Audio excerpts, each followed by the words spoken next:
안녕하세요. 시케어 노마드입니다. 연애의 과학이라는 애정도 수치를 분석해주는 서비스를 통해서 AI 채팅봇인 이루다를 만들어낸 스캐터랩이 논란의 중심에 섰습니다. 이 서비스는 5,000원가량을 지불하고 애정도를 분석해 주었던 어플이었고요. 10대와 20대 사이에 유행하면서 약 100억 건의 데이터가 수집되어 활용이 되었습니다. 그 이루다 AI가 결국에는 서비스까지 중단이 되었고 여러 가지 논란들이 있었습니다. 특히 뭐 여성 혐오라던가 성차별 등 여러 가지 논란거리들이 있지만 이런 논란들은 논외로 하고 이번 시간에는 오로지 개인정보 보호 관점에서만 이루다 AI 그 채팅봇에 대한 사건을 살펴보도록 하겠습니다. 이루다 AI는 2016년 출시한 연애의 과학을 통해서 정보를 수집하였습니다. 사용자는 카카오톡 대화를 연애의 과학에 전달하면 이를 분석해서 연애 조언을 제공하는 서비스입니다. 해당 어플리케이션의 누적 앱 다운로드 수는 한국에서 230만, 일본에서 40만 건 다운로드가 된 것으로 확인이 됩니다. 이루다의 서비스 이용 약관을 살펴보면 이름, 성별, 나이, 결혼 유무와 같은 개인정보를 포함하여 이용자의 자발적 제공이라는 모호한 표현을 포함해 광범위한 개인정보를 수집하였음을 알 수 있습니다. 무엇보다 중요한 부분은 개인정보의 수집 및 이용 목적입니다. 개인정보에 대한 이용 목적을 고시하게 되어 있는데요. 라항 항목에 신규 서비스 개발 및 마케팅 광고에 활용한다고만 명시되어 있습니다. 이루다 서비스를 짐작할 수 있는 그 어떠한 문구도 없는 것입니다. 설령 이루다 서비스에 대한 명확한 내용이 있었다 하더라도 논란이 될 수 있는 부분입니다. 이용약관에 작은 글씨로 적혀 있는 부분을 개인정보 주체인 사용자가 정확하게 인지할 수 있었냐는 것입니다. 과거에 이와 비슷한 사례가 있었습니다. 바로 홈플러스가 월드컵 기념으로 그 행사를 한 것으로 개인정보를 팔아넘긴 사건이 있었습니다. 여기서도 글씨가 안 보이니 확대해 드리겠습니다.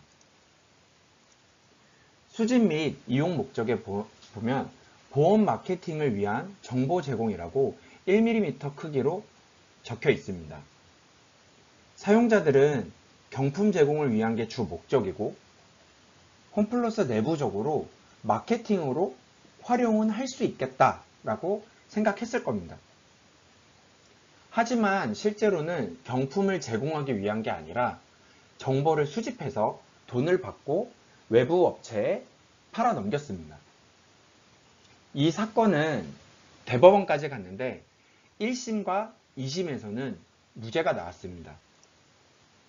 하지만 2017년 대법원에서는 홈플러스가 개인정보보호법을 위반했다고 최종 결정되었습니다.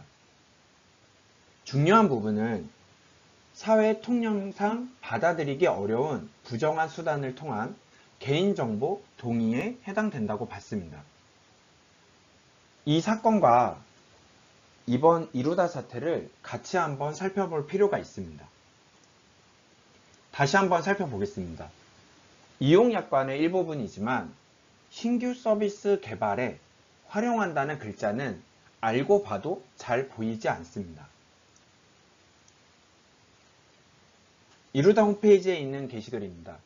사용자들이 분노하고 있는 이유는 연애에 대한 조언을 받기 위해 비용을 지불하고 서비스를 받은 것이지 절대적으로 이러한 서비스 개발에 본인들의 대화 내용이 활용되었을 거라고 전혀 인지하지 못했다는 것입니다.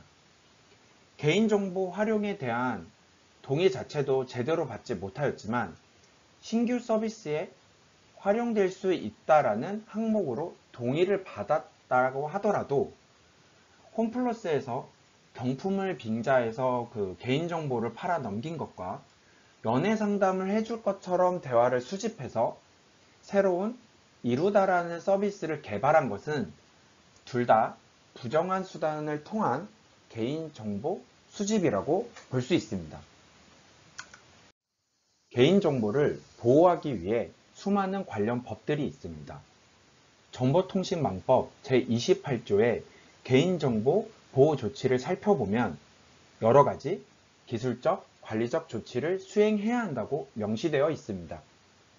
이 부분은 개인정보보호위원회에서 1월 11일부터 조사에 들어갔기 때문에 추후 결과를 지켜볼 필요가 있습니다. 동법 28조의 2에서는 개인정보의 누설금지 항목이 있습니다. 이용자의 개인정보를 처리하는 과정에서 알게 된 정보를 침해하거나 누설해서는 안 된다는 내용입니다. 하지만 이루다 개발팀에서 근무했던 직원의 인터뷰를 보면 그것도 아닌 것으로 보입니다.